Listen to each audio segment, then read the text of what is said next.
So, next month the 6.2 banners roll in, and a lot of you are already trying to decide where your primo gem should go.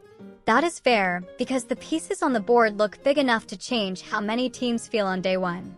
In this video, we are going to talk through what is expected, why we can already have a serious conversation before the special program airs, how a possible Mondstadt Chronicled wish could fit into the picture, and what makes each headliner worth or not worth your wishes.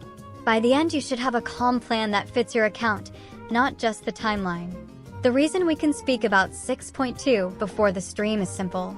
HomDGCat, who has one of the strongest track records for banner information, has already shared the expected lineup.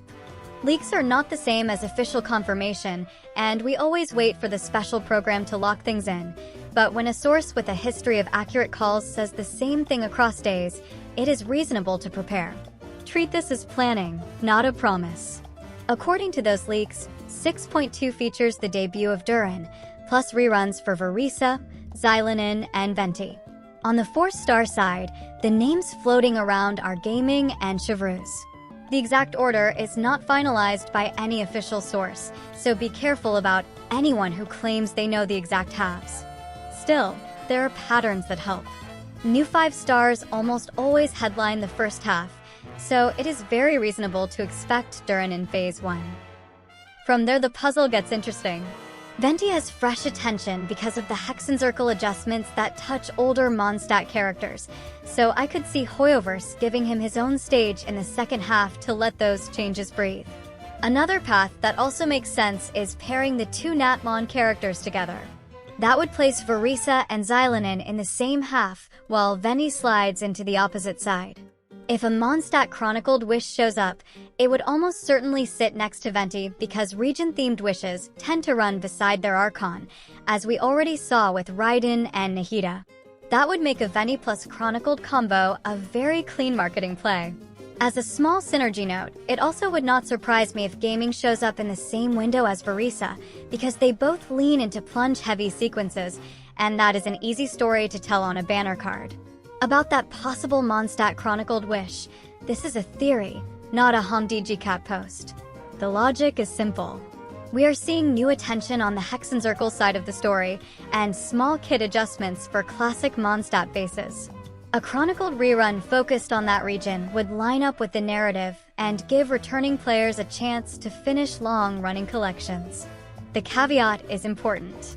Chronicled wishes bring older characters together, and while that looks amazing for fans, it does not always make sense as a value play for every account. If this Mondstadt Chronicled rerun does not happen, then none of this matters. If it does happen, it is mostly appealing to collectors and veterans who know exactly which gaps they want to fill. Now, the question you came for. Should you pull any of these banners? The answer depends on what you need, so let us go through each one in plain language. Duran is the new piece, and new 5 stars almost always arrive with some level of meta weight. He is a pyro sword user who blurs the line between a driver and a buffer. In practice, he lays down steady pyro damage, keeps application going, and opens a lane to boost his team's attack. The feel is a little like having parts of Xiangling and Bennett on one slot. That does not mean you can throw away those classics, but it does mean you can build teams where pyro uptime is handled while the rest of the squad focuses on reactions and survivability. If your account has strong hydro and electro supports, but lacks a fresh pyro core, Duran looks like a smart pick. If you love flexible rotations over strict burst windows, he also fits. I recommend him for most players who enjoy pyro teams or who want a unit that helps your characters hit higher damage numbers without demanding advanced inputs. As always, the full numbers will be clear after the release build lands, but the shape we are seeing already is promising. Varesa is a very high-tier carry who rewards practice. Her style is plunge-heavy, so at first you may feel like you are fighting the camera or the rhythm. Give it a little time. Once you get used to it, the rotation is smooth and the damage is real.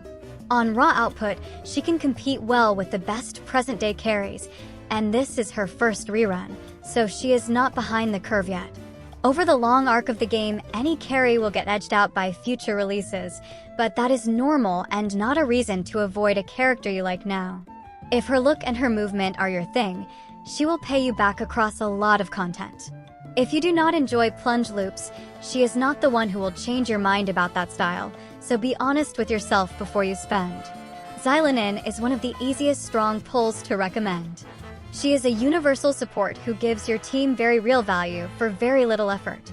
You press her skill, you tag a target 2 times, and you get heavy resistance shred and meaningful buffs that almost any carry can use. That kind of support ages well because it does not hinge on one reaction or one niche stat line. A Xilanin on your account makes many other characters feel better on day 1. If you are a meta-focused player, she is the definition of a safe investment.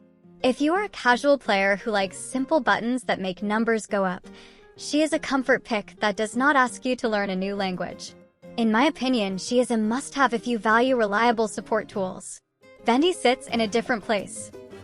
He is a classic Anemo unit who is still one of the best groupers in the game. The Hex and Circle adjustments bring him some fun changes, and an Anemo infusion on certain strings can make him feel a little fresher to play, but his core kit was never designed to be a main damage dealer. He shines when there are light enemies who can be pulled. He unlocks clean rotations by stacking many enemies in one point, and he makes exploration feel great. If your content is mostly big bosses that cannot be moved, his value dips. If you already own Kazuha or Sucrose and you like those teams, Venti is not a must-pull just because of the new synergy lines. If you love his character, if you want to complete your Archon set, or if you play a lot of content where grouping is king, you will enjoy him. If you are chasing the strongest speed clears in the current Spiral Abyss, there are better picks for that goal. Let us also speak quickly about primogems and timing. The special program for 6.2 will happen inside the second half of 6.1, not right now. That is when we get 100 primogems per code across 3 codes, and that is when the banner order becomes real. I always post codes the moment they go live, and if you want to make sure you never miss one, subscribe so those updates hit your feed. Everything we have talked about today is based on a mix of reliable leaks, clear patterns, and honest speculation. We will know the full final answer when the 6.2 special program rolls its cards and the hosts read the small print. When that happens, I will post the banner order, the confirmed 4-star pool, the events, and the primogem codes right away. Until then, build a plan that fits your box. It is your account and your time.